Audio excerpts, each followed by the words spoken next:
Fala galera, bem-vindos a mais um Triplo F. Hoje eu vou fazer um vídeo que deu bastante trabalho de pesquisa. É um vídeo que muitas pessoas já tinham me solicitado, que é a respeito do momento do buraco de minhoca no episódio The Whirly Dirly Conspiracy. Como eu já falei, esse episódio não é um dos meus episódios favoritos da temporada, mas eu acho que com certeza esse momento de 1 minuto a 1 minuto e meio em que eles ficam perdidos ali no tempo e no espaço é um dos momentos mais inspirados de toda a série. E antes de mais nada, não deixem de se inscrever no sorteio. Eu bati os 50 mil inscritos nesse final de semana e nos próximos dias eu vou fazer o sorteio do item 3, que é a saga Harry Potter, todos os livros da saga Harry Potter, incluindo A Criança Amaldiçoada. Eu vou fazer o sorteio no decorrer dessa semana. E se você ainda não está concorrendo ao sorteio, basta seguir 3 passos bem simples. Só colocando tudo sobre contexto, em que momento acontece isso no decorrer do episódio. Depois do episódio todo entre o Rick e o Jerry, a gente vê os dois tentando retornar e eles são perseguidos pelo Risotto. E quando eles estão passando por um buraco de minhoca, um tiro do Risotto acaba fazendo com que a matéria, o espaço e o tempo se confundam, em uma cena cheia de simbologia que eu vou tentar explorar aqui nesse vídeo. E como sempre, se vocês discordarem de alguma das minhas análises e alguma das minhas conclusões, digam aqui nos comentários. E além disso, eu não sou nenhum especialista no assunto, então se eu errar alguma coisa, me desculpe, mas eu vou tentar fazer a análise mais objetiva possível. Primeiro eu vou falar sobre o visual dessa cena. Para mim, o visual da cena foi muito bem feito, foi uma das cenas mais bem animadas de Rick and Morty, mais bem detalhadas. E eu acho que todas as ideias que eles tentaram passar foram muito bem transmitidas. Além disso, a música bem tensa que a gente vê no decorrer dessa cena toda aprofunda ainda mais o efeito que ela traz para o espectador de estranheza, de que está acontecendo alguma coisa diferente que a gente ainda não viu na série. Além disso, o estilo do visual cheio de cores, cheio de coisas passando, me lembrou filmes como Interestelar, filmes como 2001 e diversos outros filmes que trazem cenas de trip, cenas de viagens, sejam elas viagens interplanetárias ou até viagens de drogas, como a gente já viu em diversos filmes. Eles entram no buraco de minhoca, que parece uma entrada daqueles portais do Stargate, como diversos de vocês apontaram no vídeo que eu fiz a respeito do último episódio da 3ª temporada. E os corpos dos 3 começam a se fundir e a gente vê o Jerry no meio de 2 figuras encapuzadas, uma vestida de branco e outra vestida de preto. E se a gente olhar com bastante calma antes disso, a gente vê o Jerry em forma de um bebê, em forma de um feto, que me lembrou bastante o feto do final do filme 2001, Uma Odisseia no Espaço. Mas voltando às figuras encapuzadas, uma de preto e a outra de branco, segurando triângulos com pirâmides sobre suas cabeças. Para quem já leu o Código da Vinci, é fácil lembrar o significado das pirâmides para a religião católica. Além da religião católica, a maioria das religiões também valorizam muito a forma das pirâmides. Além, obviamente, dos egípcios, que foram os que mais utilizaram a pirâmide é também um dos maiores símbolos maçons e Illuminatis. E pode ser visto até na nota de dólar americana. Em uma das figuras podemos ver uma pirâmide normal, com a base para baixo, enquanto na figura escura a gente pode notar uma pirâmide invertida. Enquanto uma simboliza a espada, a força e a harmonia, a outra simboliza o cálice e a fertilidade feminina. Como eu disse, fica bem difícil saber exatamente o significado de cada um dos símbolos que aparecem nessa cena, mas com certeza eles foram intencionais e eles têm uma grande carga simbólica religiosa. E essas 2 figuras encapuzadas normalmente simbolizam a morte, em diversas religiões também. Atrás do Jerry, nesse momento, a gente vê uma porta no meio do nada, o que é bem comum em filmes, em séries. A gente vê isso em filmes como O Grande Truque, em filmes como Beetlejuice e até em Monstros S.A. E essa porta mágica leva a uma cena bem bizarra, onde o Rick parece uma mulher da época vitoriana amamentando um bebê. De início a gente não sabe quem é o bebê que está amamentando, mas poucos segundos depois a gente vê que é o Risotto. E o fato das 2 figuras em cima da lareira serem do Bird Person e da Beth me faz crer que quem criou esse ambiente nos sonhos foi o Rick, porque o Rick respeita mais o Bird Person e a Beth do que praticamente todas as outras pessoas. A gente sabe em diversos momentos da série que o Bird Person é o melhor amigo do Rick, é uma das poucas pessoas que ele respeita, e a Beth, a gente viu no episódio The ABCs of Beth, que eles realmente têm um vínculo bem legal, que eles têm uma relação bem mais forte a ser explorada no futuro da série. Quanto aos relógios, eu tentei descobrir algum motivo para esses horários nos relógios, mas eu não consegui pensar em nada. Se vocês tiverem alguma dica do que esses horários nos relógios possam significar, digam aqui nos comentários. Quanto ao bebê ser o Risotto, pode significar o ódio que o Rick sempre alimentou em seus inimigos e que isso acaba transformando as pessoas. Como a gente viu, o Risotto nutre um ódio enorme pelo Rick, chegando a tomar o controle da sua vida. Depois, por alguns breves instantes, a gente vê um grupo de corvos tomando voo. Corvos também são aves que têm um significado bem profundo na maioria das culturas e religiões. Em algumas elas são sinais da morte e em outras elas são ligadas ao dom da clarividência, ou seja, Visões do Futuro. Eu não sei se existe alguma relação com a garota do Visões da Raven, eu não assisti muito essa série, mas Raven, para quem não sabe, é corvo em inglês. E além das visões do futuro, muitas pessoas acreditam que os corvos têm a capacidade de ver na dimensão espiritual, ou seja, eles têm acesso à dimensão espiritual, e a gente já viu coisas parecidas inclusive em Game of Thrones. E depois do corvo a gente entra com certeza no shot mais importante dessa viagem dos três. A gente vê o Rick claramente na posição clássica do Satanás, com uma mão para cima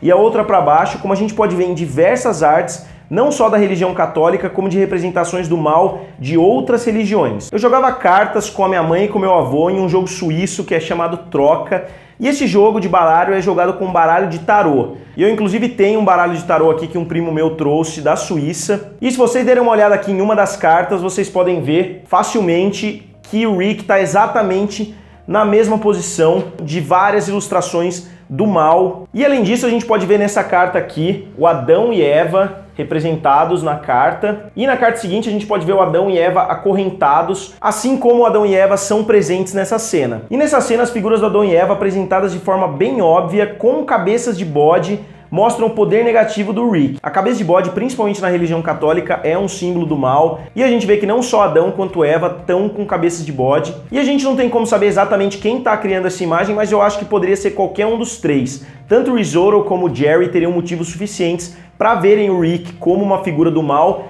como o Rick poderia se ver como uma figura negativa, porque ele sabe que ele é o destruidor de realidades, que ele é o destruidor de planetas, e ele sabe muito bem o efeito negativo que ele tem sobre o universo. E vale ressaltar que nem sempre figuras com cabeça de bode têm um sentido negativo. Na religião egípcia, o deus Khnum, ele é o responsável por trazer fertilidade ao rio Nilo, e ele é representado também por um humano com uma cabeça de bode. Para completar a cena, a gente vê ainda elementos clássicos dos Illuminatis, como a já representada pirâmide, a estrela de Davi e o olho que tudo vê. Esse último é talvez o símbolo mais conhecido e o maior alvo de conspirações que a gente vê hoje em dia. Diversos artistas são acusados de fazerem parte de cultos Illuminatis, que controlam o mundo e etc. Vários e vários artistas têm fotos focando no olho, que leva muitas pessoas a crerem nessas conspirações, mas eu não vou abordar elas muito a fundo nesse vídeo para não tirar o foco do principal, que é analisar essa cena no episódio de Rick and Morty.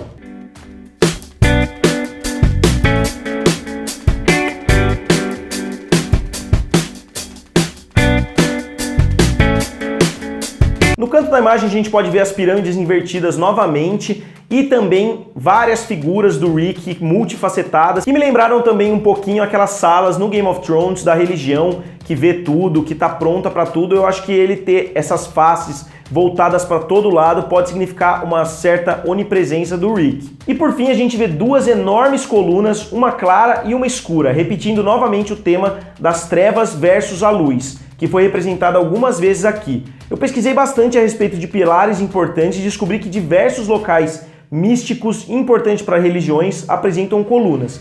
As colunas de Hércules, por exemplo, mas eu creio que nesse momento a série esteja fazendo referência a Jacã e Boaz, as duas colunas também presentes nas crenças maçônicas. E não só isso, essa é mais uma das coisas que aparecem nesse vídeo que estão presentes também no baralho de tarô. A gente pode ver aqui em detalhes que tem um B e um J nessa figura do baralho de tarô, que claramente representam os dois pilares Jacã e Boaz. E esses dois nomes foram os nomes dados aos dois pilares da entrada do templo do rei Salomão, como descrito na própria Bíblia. Depois levantou as colunas no pórtico do templo, e levantando a coluna direita, pôs-lhe o nome de Jacã, e levantando a coluna esquerda, pôs-lhe o nome de Boaz. 1 Reis 7:21. A união dos dois pilares cria um novo pilar no centro, como muitas crenças acreditam, que é a humanidade, que é a união das duas forças opostas. E cruzar esses pilares é descobrir novos caminhos, é descobrir novas coisas, e a gente vê essa simbologia em várias obras, como a música do Kanye West e como a capa do primeiro livro do Harry Potter, onde ele está descobrindo toda uma nova realidade. Agora, voltando rapidamente ao Rick, vale notar que ele está mostrando o dedo do meio e que ele não está fazendo o símbolo normal com dois dedos para cima, o que talvez signifique que ele está desejando paz entre os mundos.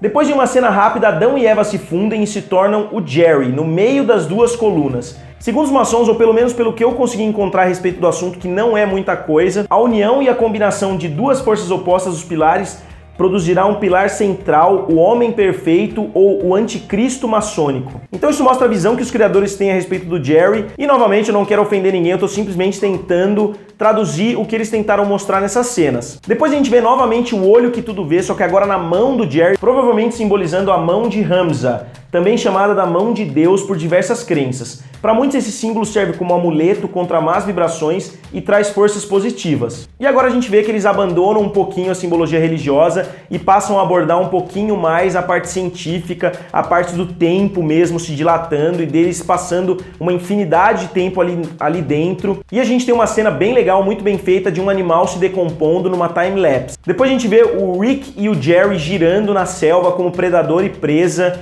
e eu acho que isso reflete muito bem a relação entre o Rick e o Jerry na série também. E depois disso a gente vê uma formação celta de 3 espirais, chamada de Trícele ou Triskelion.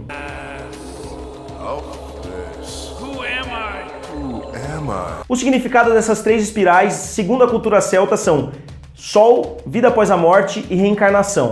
Depois a gente vê o Jerry dizer que é literalmente o tempo e a gente vê a figura dele sentada de pernas cruzadas, bem inspirada nas figuras do hinduísmo, mostrando os 7 chakras, ou seja, esses 7 símbolos na frente do corpo dele. Os chakras, segundo diversas religiões como o hinduísmo, são os responsáveis pelo equilíbrio e pela energia vital do ser humano. Eu vou colocar na descrição um texto bem legal que eu li a respeito disso, que vai ser bem interessante se vocês tiverem um pouquinho mais de interesse no assunto. Depois disso a imagem se afasta e a gente vê todos os chakras rodeando o Jerry ao mesmo tempo. E por fim, já no final da viagem, o Jerry, o Risotto e o Rick se fundem em um monstro que parece um monstro de Cronenberg. E logo depois disso eles saem do buraco de minhoca, chegam no destino e falam que eles passaram por uma experiência eterna, infinita, se fundiram infinitamente, e a gente vê que o Rick praticamente não foi afetado por isso. E o Rick inclusive usa o termo apoteose cósmica para descrever o que aconteceu com eles nesse momento. E a apoteose cósmica pode significar essa realização, essa apresentação a uma infinidade de conhecimento, sabedoria que eles passam nesse momento, e como eu disse, a gente vê que o Rick já passou por isso antes, o que pode até explicar esse jeito do Rick, a inteligência dele toda. A gente não sabe exatamente quantas vezes ele já fez coisas parecidas, porque ele parece não ser nem um pouco afetado, e ele inclusive diz que a apoteose cósmica, o efeito dela passa muito rapidamente. Então galera, como eu falei, esse vídeo foi um vídeo bem trabalhoso, teve algumas cenas que eu passei bastante tempo pesquisando, bastante possibilidades, porque não só eu procurei as possibilidades que, na minha opinião, são corretas, como eu procurei várias outras possibilidades que eu acabei excluindo do vídeo. Eu fiz um documento aqui no computador com várias e várias anotações que eu acabei excluindo depois porque eu achei que não faziam tanto sentido assim. E mesmo tendo sido um dos vídeos mais trabalhosos que eu já fiz, eu fiquei bastante satisfeito com o resultado. Eu encontrei bastante coisa bem legal e eu espero que vocês tenham gostado também. E esse pequeno pedaço do vídeo mostra por que Rick and Morty é uma das séries mais aclamadas hoje, é uma das séries que tem o maior cuidado em contar uma história, que é mais focada nos detalhes. Se a gente pegar cada uma das cenas, pode ter certeza que eu deixei passar algumas coisas também presentes nessa cena. E a gente entende, inclusive, por que as temporadas levam tanto tempo para sair e saem tão poucos episódios. Porque é um trabalho enorme para os criadores para criar uma história tão bem desenvolvida, inclusive para os animadores. Então galera, eu realmente espero que vocês tenham gostado desse vídeo. Se vocês gostaram, deixem um like, se inscrevam no canal, e se vocês têm alguma dica sobre algum vídeo novo para eu fazer sobre o Rick and Morty, digam nos comentários, curtam o vídeo e se inscrevam no canal. Valeu e nos vemos em breve!